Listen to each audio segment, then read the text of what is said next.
It's your girl Shawnee. I'm Wes, and you are watching The Tea. Hey y'all, thanks for tuning into the Tea. I'm your girl Keita. I'm your girl Shawnee. And I'm the king of extreme, Wes. Alright, as you can see, we have a guest on our show today. You want to introduce yourself? Hey, how y'all doing? My name is Monte, and I'm glad to be joining the Tea today. Okay. Nice to have you. Good to have you. Okay. Before we get started, we got to thank our producer, Kevin Winston. Thank you, sir. Shout out to you. Yep. Make sure you all subscribe to us on YouTube under Open Mic Production, and make sure you all visit the website, openmicproduction.net. Okay? So the name of this episode, Wesley came up with it. My black is beautiful. All right. Hey now. So we did touch on, I forget what episode it was, about, how blacks, we're not supportive of one another, things like that. But we wanted to delve a little further into it because, it's easy for us to blame other people, but we have to realize that we are a part of our problem as well. You know what I mean? So, and we have to remember that we're powerful, we're beautiful, but we got to fix these issues first. You know what I mean? Okay, so first topic being gang and gun violence. Like, what are you all's thoughts on it? I feel like this new generation of gang members, they doing it because they think it's cool. They don't understand that back in the day, it actually had meaning. They don't understand that gang members actually looked out for their community. They actually looked out for the elderly and the youth. And now they just killing each other because they lost the true meaning of being in a gang. Okay. And it's just, as generations go on and on, they just lose that value. Yeah, what you think, Monte? I could say, from my personal perspective, it's really just confusion, especially with my generation. Okay. I can honestly say, people want to really be protected. They feel like when they say that there's something as far as you could be this gang or that gang just to feel protected amongst one another. It's not orchestrated at all. And honestly, it's really not even gangs anymore. It's just so many people just clicking together just to try to make a certain name amongst themselves. Going back into being protected. Okay. Have you, speaking from your personal experience, have you ever, been in a bad situation as far as gun violence? Yes, a couple of them. I was actually injured due to gun violence for just minor things, as far as just being seen in public, just people just hating that I'm in the sun, or things of that nature, or my talent that I actually have. I can honestly say I have a couple wounds from being shot a couple times. God, I thank you for me still being here as well. Yeah, and then I lost a lot of people due to that as well. Just preserving everything, just looking at it. I'm standing right next to him and I see it all the time. And you were actually there? Yes, I was there. Oh, wow. I still don't understand why, because the death doesn't even have a meaning behind it, honestly. Wow. Okay, when you said you got shot, can you just kind of take us through that moment real quick? Do you remember a lot about it, or? Yes, I remember everything. I just remember it was Memorial Day. It was a holiday, and I just know that we was on our way to go play basketball. That's it, early in the morning. Me and a couple of my friends, best friends at that. And I just remember the night before I was with somebody. I was with a young lady, and by me picking up and dropping her off, I know that's the reason why I got shot, because she had a guy and she didn't let me know that situation. And the next morning, when I'm about to go do something as far as fun and celebrate a holiday, I ended up getting shot just for no reason. And other people got shot, like a 11-year-old boy got shot in his stomach right before me, and I got shot in my hand and my leg and everything like that. So. Wow. Okay. That's crazy. So my biggest thing with the guns is it's like we don't take the time to actually think about how they ended up in the neighborhoods, how they ended up in our community. Yeah. Y'all think you think it just fell out of the sky. We don't think that this stuff is orchestrated. It's set up like we want them to hurt each other. We want them to kill each other. Let's give them what they need so that they can do it, so we don't get the blame for it. How do they have access to military weapons? Exactly. Yeah, that's crazy. That's, like he said, a lot of it, I don't know, but I'm learning, it has no meaning behind why you're getting shot. You could be getting shot because you got this fly-ass watch on. You know what I'm saying? You could be getting shot because you made a move last night and made you, a couple bucks. You could be shot because you're pretty. You know what I'm saying? I could be shot because somebody didn't like how I, said something the night before. It's crazy. We have to realize that, we can blame the white man, you know what I mean? And they do a lot of stuff against us, we know that. But how can we sit here and constantly target them if we not taking the time to realize that we are a problem within our own community? Right. You know what I mean? Like, it's not just about other races. We have to come together as one. You know what I mean? But they say when they do the Black Lives Matter, well, they don't matter if they don't matter to us. Yeah. And especially our black males, of course things, been happening to females, a lot, coming up missing and all that stuff. But we do know that our young black males are a big target out there, obviously. You know what I mean? Like, have you ever just been through like a situation where you can honestly say you weren't doing anything wrong yet you were targeted by the by the police or anybody? Yeah, plenty of times, especially like last week. I remember I was in the car with one of my friends and my little cousin, and then they pulled us over. It was a traffic ticket. And then also my little cousin, his child's mother was in the car as well.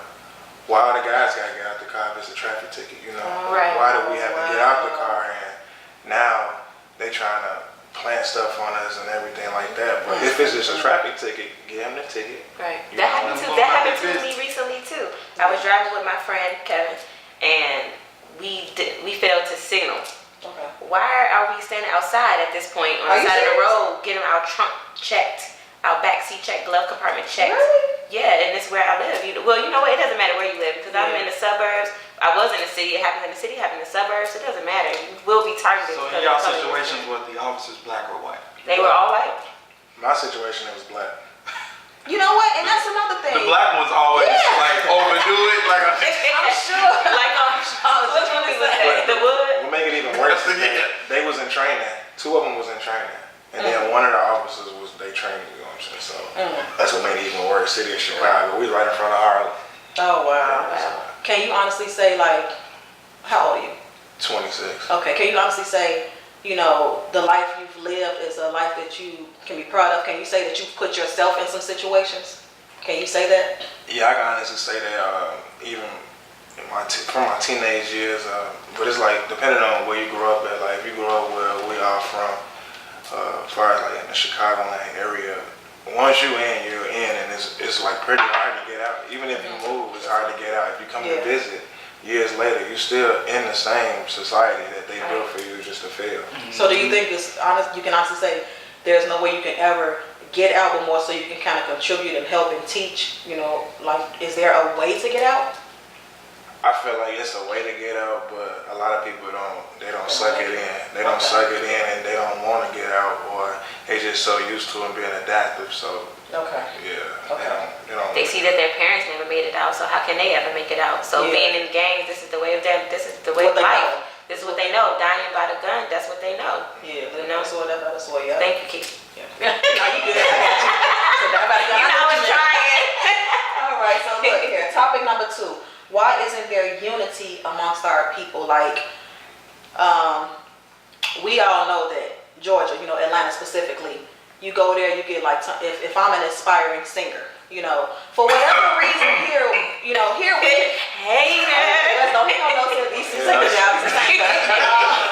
You just don't get the support from the people that you would hope to get it from the most. Like, why do you think, like, at one point I know you was kind of into music, why do you think that or do you feel like you got the support, or was it hate? Like, what do you think about that? I mean, now it's to the point to where I really don't hang around people I used to, and it was just the support. Like a lot of people, they're so used to sitting below the level, and they don't want to see that one individual succeed. They want you to be their father or something, and just drag them along with you. But I mean, they don't want to roll into the wheels on the car when it's just on brake pad. Right. Right. They're not gonna be able to roll with you. Right. Like I don't get that. What you got something? It's like our people we don't want to see each other win. Yeah. So like, I wrote the play, and we had to lower the tickets. I mentioned this before on the past episode. We had to keep lowering the tickets till people finally bought them when they were at the cheapest. But why wouldn't I support you if you're supposed to be my brother or my sister?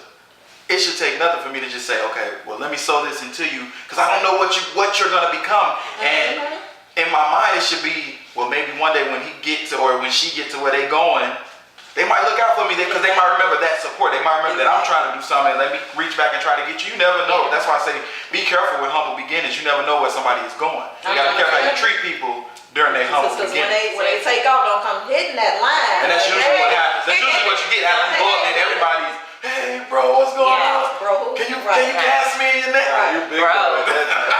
You could be younger. Somebody could be older than you. What's up, big bro? And then on one of them episodes, we also talked about how you just said you have to lower the prices and things of that nature.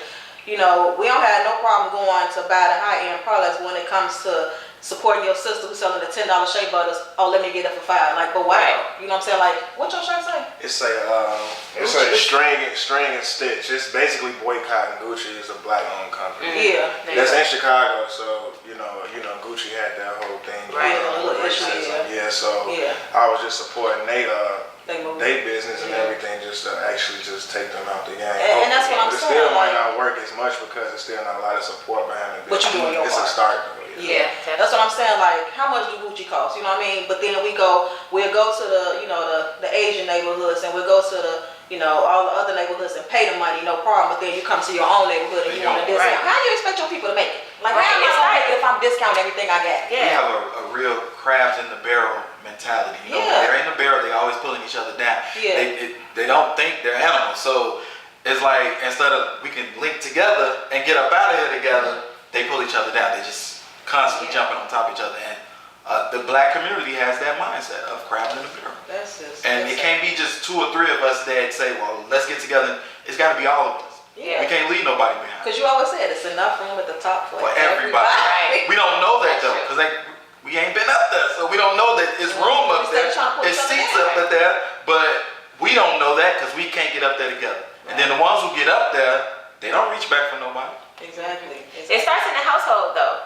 You know, if you constantly shooing your child away when they're trying to show you what they're about or what they're trying to do, and you steady shooing them away, they're going to feel less than. Why would they go outside and support somebody else if they're not getting the support at home? Yeah. First, support starts in the home first. Family. Let's be family. real with it. You know what I mean? Yeah, and if you show your kids that it's okay to turn your back on your family, they're not going to support their peers, their friends, or anybody else who's doing anything. We need to stop turning our backs on our families, support one another, because that's where it starts. Have you ever had, do you recall, because you do shows and everything, where you put it out there and you received minimal support, or like the people you thought would support you most didn't support you at all?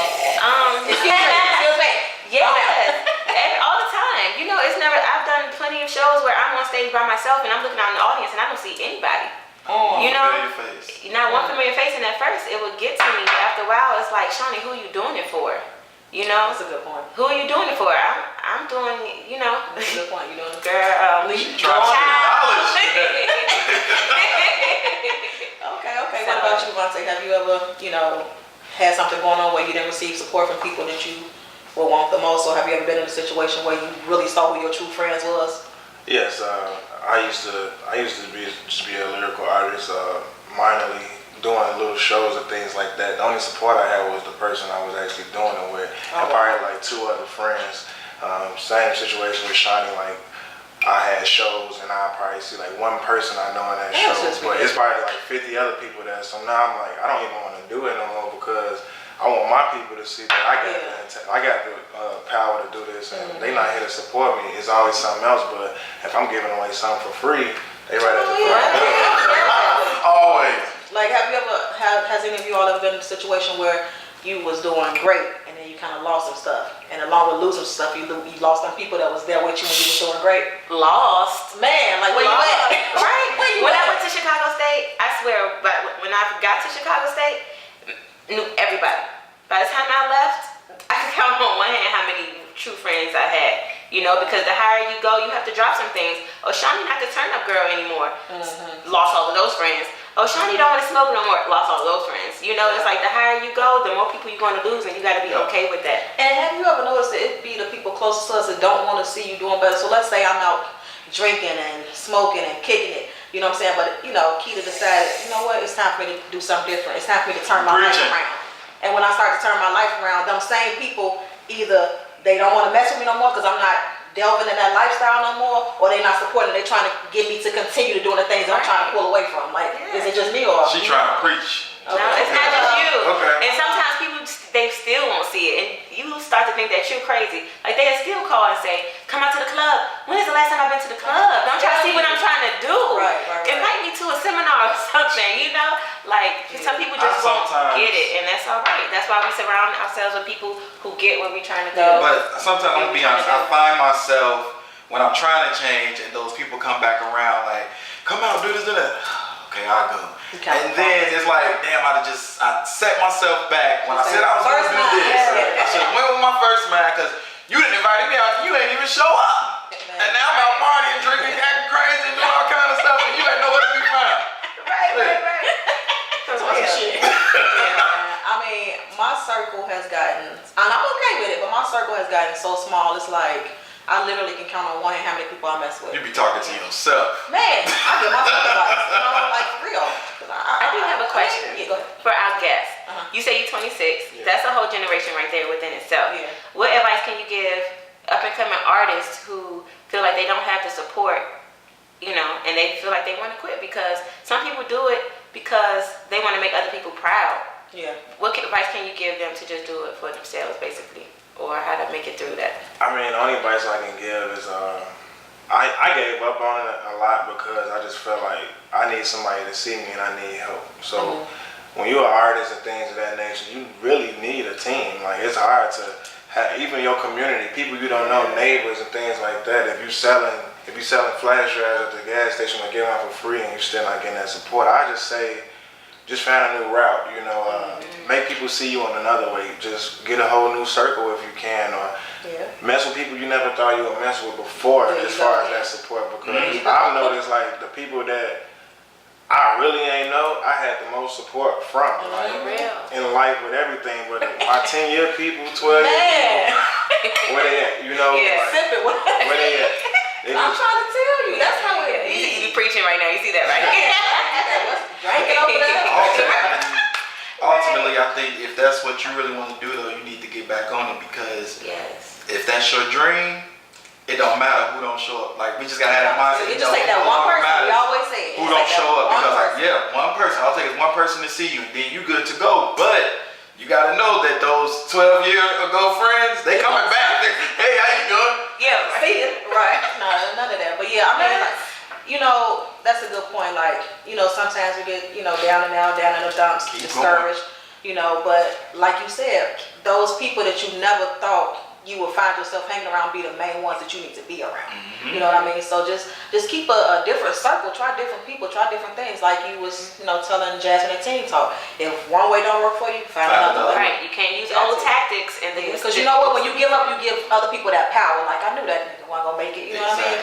Like, you gotta keep pushing, All right, topic number 3, co-parenting issues. Baby mama, baby daddy drama. Like, what are you all's thoughts of, as far as the black community around that? He said. Okay. Who want to go first? I mean, I could just honestly quote that it's not really a drama. It's just that those two individuals still love each other, and it's hard for them to let go. Okay. From a male's perspective, even from mine, I feel like that, my child mother gave me the greatest gift on earth. And if I'm not doing enough or more than enough, if I don't feel like it, I feel like I owe both of them something. So it's kind of hard for me to just let go of like, oh yeah, that's my child mother and, F her and everything like that, because she gave me something that's going to last forever in my life until I'm gone. When I'm gone, he's still gonna be here. Carry your legacy. And we all still care about him. And it's just as black folks, we don't never say it. It's too much pride. We never say, oh yeah, I care about him. My bad. That'd be like, man. Because you can genuinely still just care. Only a real father would still care about their child's mother. The fathers that's just not in their child's life, they really, honestly, never had 1% to do with anything in that child's life, and that's their fault. So it's two different types. A real father like me, I still care for my child mother. We get into it recently. I still want to make sure she good in the most way possible that I can contribute, as well as my son as well. Like me and her ain't together. We got into it. We just left basketball practice with him like a couple hours ago. He 4, but we do, we do stuff like that, and it's all about the kids. Co-parenting is important. Like, you don't want your child to grow up asking questions like, you guys couldn't get it together. You couldn't come together For me, a birthday. right. For me, you know, you had to beef that much that everything was separate. You Yeah. know, Yeah. co-parenting matters. Yeah. You know, I read something. This was as of 2017. It says 65% of African American children are raised in a single parent home. Yeah, I just read that. That's crazy. Yep. That's ridiculous. Like, but we have to think about it. It's you know, some people, mothers and fathers, just running off from their responsibilities. But you know, another thing we have to wonder where it stemmed from. This kind of goes back to the days, the slavery days. You know what I'm saying? Yes. And, you know, when black men were, you know, being taken away, stripped away from their families. You know what I'm saying? How could you be there if you know, you're being And it taken wasn't away from just your family? them being stripped. Like these masses, they were raping these men. They were raping the women. You'll have your baby. They're coming and take your baby from. They short like when you so used to things being taken away. That's what I think. Why our women became. Oh, I gotta be strong. I gotta fend for myself. Yeah. He's gone, so Yeah. I gotta be strong. Yeah. And then even to get here now, it's like, well, let's get him some Section 8. Let's get him this thing. Yeah. But you can't have a man in the house. You can't do this and do. Yeah. Why can't you help both of them? Exactly. Because they can If both it's be both, they struggling. get nothing. That's Yeah, what if I'm both in saying. the house, you ain't getting nothing. You ain't getting Yeah. shit. But Yeah. why can't we help both of them? Because our black men struggle too. So why can't we help both the household? Yeah. You know? And then also, not to cut you off, but also, you know, and I took it back to the slavery days. Let's go a little forward from that. You know, we all know, and this is not, you know, an opinion. This is fact that black men, when it comes to certain things, like back in the day, they would get jailed for the pettiest things, like, you know, littering, looking at white men, women, and stuff like that. So you put them in these prisons, and they getting all these long sentences Yep. versus the person who did the same thing Right. getting, you know, a slap on the wrist or Still probation or happening something today. like that. You know what I'm saying? Like, what was that? I wrote it down. I know some. The Central Park case where the 4 blacks and the 1 Hispanic, you know, because he's considered a minority, they got arrested and they did a total, I think, of up to 60 years in between them for raping a white woman when they never did it. And when they ran a DNA test, it showed inconclusive, but they made it seem like it was like an error with the DNA, and they jailed all of these black men for nothing. You know what I'm saying? So it's not just the fact that, you know, oh, we just decided to walk away. There are contributing factors to why we have these black single parent households. You know, it's not just, you know, our black men like, you know, F these kids. Some of them are like that, but a lot of them aren't. You know what I'm saying?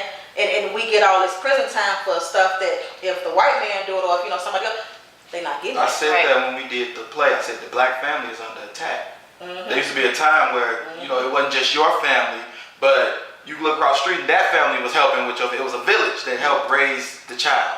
You know, even if dad wasn't around, you still had the village. There still was a respectable male granddaddy or somebody. And that's like, nobody has that because it's the family's constantly being attacked. They stealing all the man. They're how many of our girls gonna come up missing and there's nothing being said about it? Nothing. But we care about the Jussie Smollett case and stuff like that. Like, are you serious? I mean, I know that was a while ago, but things that are in the media. Kanika, did they ever figure that out? I think today it was celebrating our life or something like that. I don't know, but you know, it's just bad. And it wasn't 6 years; it was 41 years that they did total. But come on now, 41 years when initially it was shown that they did not rape that white woman. Yet, something must have been wrong with the test. And Matilda ain't know the whistle. But that comes with support too, though.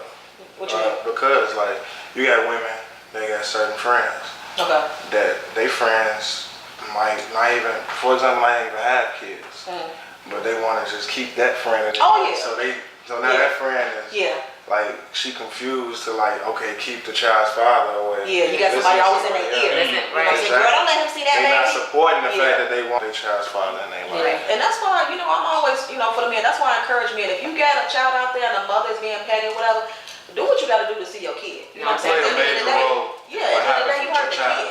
Yeah. At the end of the day, you hurt the kid. You know, but we're going to go ahead and go to Wesley's segment. Oh, it's my Yeah, turn. segment. A moment with Wes. Is it? Yes. Oh, okay. Moment with Wes.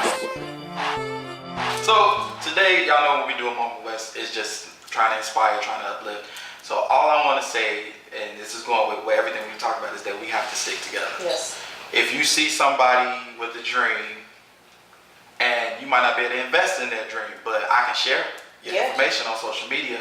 I might only have $1. Here, take the $1. You know, I want to tell a little bit of my story because we was just talking about when the parent is not there. Yeah. So my dad was in and out when I was young, and when he was there, my dad was a gangbanger. So he was training me to be that way. Okay. And he ended up leaving, and then all I seen was like my mom and them around.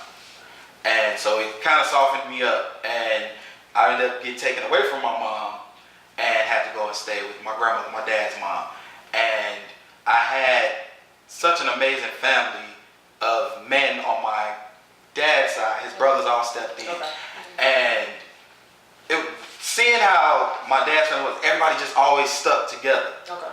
And I always just to look at other people's family like, damn, why ain't they family like my family? I wish, they family would be like our family. Like, we can go through some stuff. We might get into it. Next day, Okay. and it's like, to see that, it's like, I wish we could all be like that in this world, because it plays such a major role in just having that support, having those people behind you, having that dynamic. My family can't make all the shows, and sometimes I get discouraged when I'm doing something, they're not all there. But the ones that are there, they stick to me like glue. Okay. And so I'm just saying, like, if you got family, friends, you see them trying to do something, stick with them. Stick with them, because I assure you, when they get to where they're going, my prayer is that they'll look out for you too. Yeah. Like, and we just gotta have that mindset. Let's stick together. You write books. Why can't I buy 2 of your books and just bless somebody else with it? Now they read it, and then they tell us, oh, I read this book, and it just spreads the word. Yeah. If you rapping, why can't we come to the show? Let's get a group of us. Let's all go to the show. Yeah. You got a show going on. Let's go to her show. Let's go support. Yeah. And so it's just about sticking together. That's all I want to say. We just need to really get in the mindset of supporting each other, because, like you said this the other day. I think you was reading a quote. We know we lost Nipsey. And you said that there are other Nipseys in the communities, but they don't have the support. Yeah. So we got all these powerful people that can do the same thing he did. Yep. They just need the support. So let's just start sticking together. That's the moment. Okay. Y'all got to piggyback up. All right, well, No, I think you covered it. When you just made me think of something.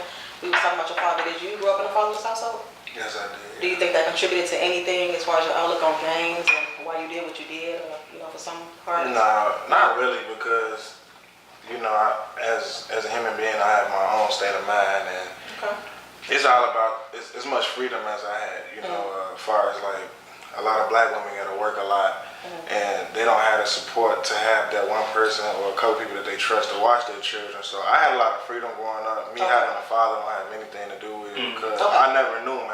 If I started my life out with him, Gotcha.